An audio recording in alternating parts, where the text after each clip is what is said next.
Je ne compte plus le nombre de fois où j'entends quelqu'un me dire « oui, pour que ça aille mieux dans ma vie sentimentale, il faut que j'apprenne à m'aimer d'abord ». Bon bah il y a un moment où il faut en parler. Donc oui, s'aimer soi-même, et bah c'est comme le « j'ai pas confiance en moi », manifestement il n'y a pas grand monde qui a compris ce que ça voulait dire, donc à partir de là, ça donne pas franchement de piste pour y aller.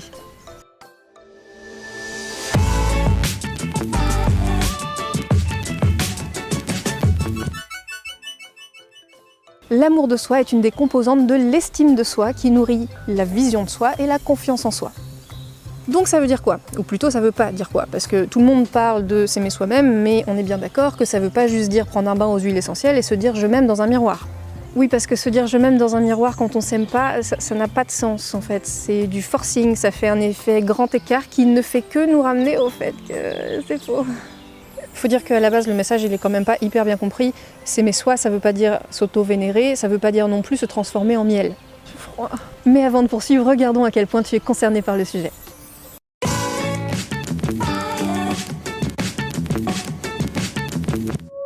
Prends donc un crayon ou tes 20 doigts en espérant que 3 suffisent et commençons le bingo du non-amour. Donc je vais le faire en même temps que toi et compter mes points. Tu mets un point quand tu te reconnais et pour une fois, on gagne quand on a une mauvaise note. Tu te dévalorises et tu te compares aux autres. Tu ne sais pas comment tu veux être aimé, donc tu restes dans des relations qui ne t'épanouissent pas. Tu as peur de déplaire et tu te soumets. Voilà, c'est pour moi. Tu es exigeante avec toi, voire cherche la perfection. Tu te blâmes de tes erreurs et manques d'indulgence, et évidemment tu en fais de même avec les autres. Tu connais mal tes besoins et tes limites. Tu as donc du mal à les respecter toi-même et à les faire valoir auprès des autres, ce qui inclut d'ailleurs ne pas se ménager quand tu es en galère. Tu as du mal à dire non et à prendre ta place. Ça aussi, c'est pour moi. Tu manques de douceur, d'affection, de patience et de bienveillance envers toi-même. Tu manques d'authenticité et tu veux paraître mieux que tu te trouves au fond, en portant des masques parce que tu as honte de tes faiblesses. Tu cherches beaucoup l'approbation des autres et t'angoisses quand on ne te la donne pas. Tu n'es pas à l'aise avec le succès ou tu ne tolères pas l'échec. Tu as du mal à vivre dans le présent parce que ce sera toujours mieux plus tard, ou c'était mieux avant. Tu te justifies alors que l'erreur est humaine. Ça aussi c'est pour moi. Ton apparence et ton hygiène de vie sont à revoir. Tu n'aimes pas te voir dans la glace ou être prise en photo. Tu trouves les compliments injustifiés et tu prends très mal les critiques. Tu stagnes dans ta vie et tu ne te donnes pas la chance d'avoir mieux. Tu te fais toujours passer après les autres. Tu ressens un vide intérieur que tu cherches à combler par des soulagements immédiats que tu sais mauvais. C'est toujours les autres le problème. Et enfin, tu fais de devenir meilleur une condition pour t'aimer et être aimé. Moi j'ai 3,5. Bon et donc venons-y à la fin, s'aimer ça veut dire quoi?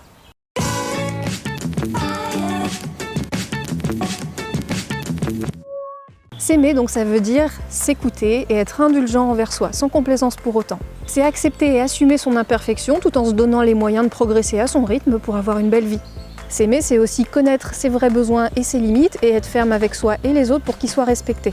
C'est reconnaître ses erreurs et être encourageante avec soi, exactement comme on le ferait avec un enfant qui apprend. C'est pas parce qu'on est adulte que ça a changé, c'est savoir se positionner, agir et prendre des décisions en respectant ses valeurs, des décisions qui sont les meilleures pour son bien-être, même quand ça fait un peu chier, voire beaucoup. Et c'est aussi reconnaître que parfois on a besoin d'aide pour évoluer et oser le demander. Oh mon tournesol! Mais non mais c'est un pissenlit.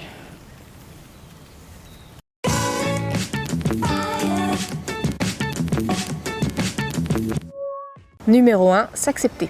Oui, parce qu'en fait, il faut commencer par le début. Dans le sol de cet arbre, il y a les racines de l'acceptation. Et s'accepter, ça veut dire quoi? Ça veut dire être en paix avec soi-même. C'est une zone de non-conflit. C'est juste arrêter de faire un problème de ce qui est là aujourd'hui, que tu le veuilles ou non. Ça change rien de râler là. Enfin, ça change rien si tu fais que râler. Parce que soit ça peut pas changer, donc là, effectivement, vaut mieux que tu acceptes. Soit ça peut changer, auquel cas, tu te bouges pour que ça change. Accepter, ça veut pas dire trouver les choses cool, mais c'est pas de la résignation non plus, c'est pas de la complaisance non plus, et ça empêche pas de s'améliorer. C'est juste que ça part d'un endroit de paix et non de fuite, et donc ça change tout le chemin, et donc le résultat. Donc tu peux accepter et t'améliorer à la fois, mais à ce moment-là, t'améliorer n'est pas une condition pour que tu t'aimes toi, ni pour que les autres t'aiment. Parce que je te signale que si tu es exigeante avec toi et que tu veux faire du mieux que tu peux parce que tu veux t'améliorer, t'aimes pas comme t'es maintenant. Comme tu seras jamais parfaite, parce que ce n'est pas possible. Dès que tu auras atteint ton objectif, et ben en fait, tu t'en trouveras un autre plus haut à atteindre parce qu'on peut toujours être mieux. Et encore un autre après, et ainsi de suite. Si tu n'apprends pas à t'accepter maintenant, tu ne seras jamais satisfaite parce qu'il y aura toujours un mieux possible. Ça t'a l'air cool comme vie. Des défauts et des faiblesses, quoi que tu fasses, t'en auras jusqu'à ta mort. Et on peut t'aimer en attendant. Pour les choses que tu peux pas changer, comme ta tronche par exemple, ben, c'est pareil. Est-ce que tu as envie d'être fâché avec toutes les images dans tous les miroirs que tu vas voir dans toute ta vie? T'attends quoi pour faire la paix? Deuxièmement, se connaître. Pour ce qui est de tes besoins et de tes limites, tu connais les premiers par tes frustrations et par mes vidéos sur le sujet qui ne sont pas là pour faire joli. Et tu connais les deuxièmes quand elles sont franchies.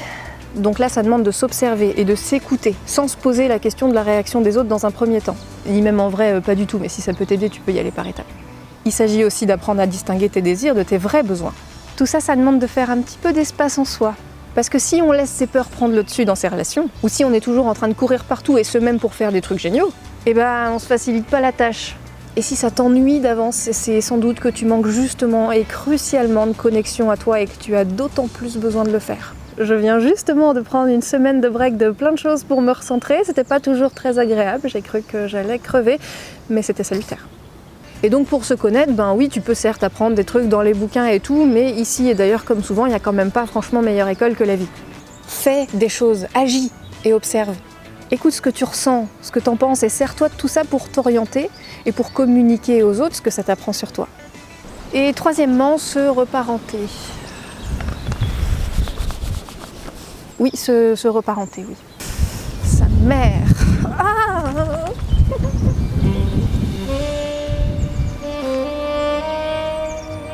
Bon, tout le monde n'a pas eu la chance d'avoir des parents aimants, affectueux et soutenants, et même quand ça a été le cas, eh bien, les expériences de la vie ont pu quand même creuser quelques failles. Et quand on grandit, on intègre en soi le type d'amour qu'on a reçu, ça veut dire qu'on s'aime comme on s'est senti aimé. Et quand la réponse est mal, et bien aussi injuste que ce soit, tu peux pas demander à tes parents de refaire le job qu'ils comprendront peut-être jamais. Donc c'est à toi de prendre le relais. Tu es à la fois un enfant ou un ado blessé, et à la fois un parent bienveillant. Parle-toi comme si tu étais ton propre enfant. Ça s'apprend. Regarde autour de toi comment font les parents aimants, comment ils parlent à leurs enfants. Fais pareil. Donc voilà, prends conscience de ton dialogue intérieur pour le corriger en étant toi-même le parent que tu aurais voulu avoir en tant qu'enfant, en te disant à toi-même ce que tu aurais aimé entendre à ce moment-là.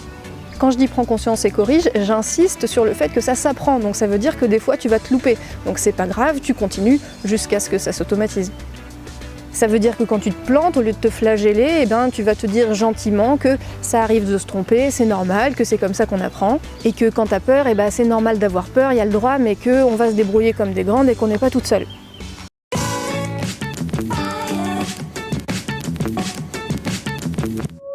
Chaque humain sur cette terre est né avec le même droit au bonheur et à l'amour. Même toi. Même le fondateur de Monsanto.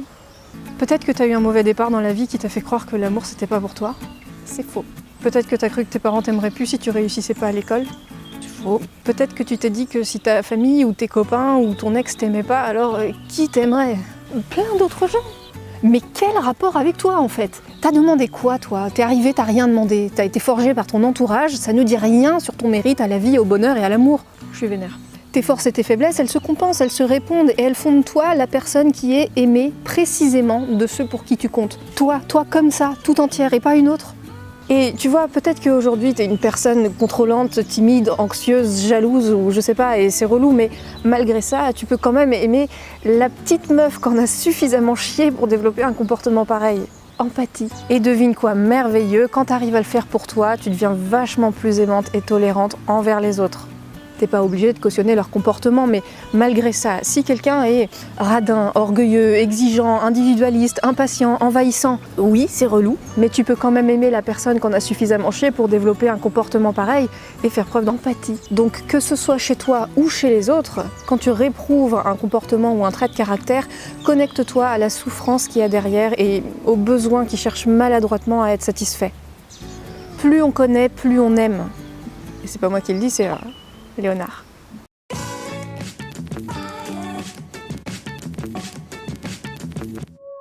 Tu te souviens de mon gâteau sur lequel on met une framboise d'amoureux quand il est fait? Eh ben tu sais ce qu'il y a dans ce gâteau? Du vinaigre. Du vinaigre. C'est bon le vinaigre tout seul? Non, c'est dégueulasse le vinaigre tout seul. Pourtant, cette cuillère de vinaigre associée à la levure remplace un œuf pour faire un gâteau vegan. Donc si j'enlève cette cuillère de vinaigre, mon gâteau il tient plus debout. Chaque ingrédient dans le gâteau est dégueu tout seul, mais ensemble ça fait un truc cohérent qui fait jouir les gens. Oui, ce gâteau fait jouir les gens. Alors la prochaine fois que tu fais face à des trucs du genre... Un gâteau vegan, hein? Oui. Ok, ouais, merci. Faudra que je t'emmène. J'ai une amie qui fait des gâteaux végétaliens. C'est une tuerie. C'est vraiment trop bon. En plus, ça commence bien à être... J'ai amené ça pour... Non merci, j'ai ce qu'il faut. Que t'aimes pas les gâteaux? Bah, j'essaie, mais non merci. J'ai ce qu'il faut, vraiment.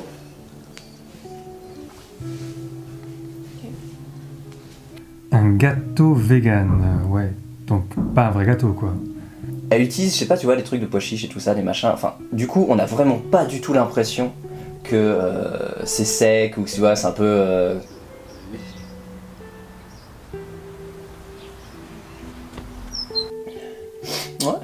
Ouais, c'est pas mal. Faut vraiment que je t'emmène. Hein. Bah écoute, chacun son truc, les gens ont quand même le droit de dire non sans que ça remette en cause quoi que ce soit de ton côté. Et puis pour les psychorigides fermés, bah tant pis pour eux, qu'est-ce que tu veux que je te dise? Tu voulais pas d'un psychorigide fermé de toute façon. Est-ce que ça veut dire que mon gâteau est nul? Non, mon gâteau est super. Est-ce que mon gâteau se compare aux pâtisseries du Shangri-La? Non, mon gâteau est super. Est-ce que mon gâteau pleure parce qu'il est pas gros et moelleux comme un muffin industriel? Non plus.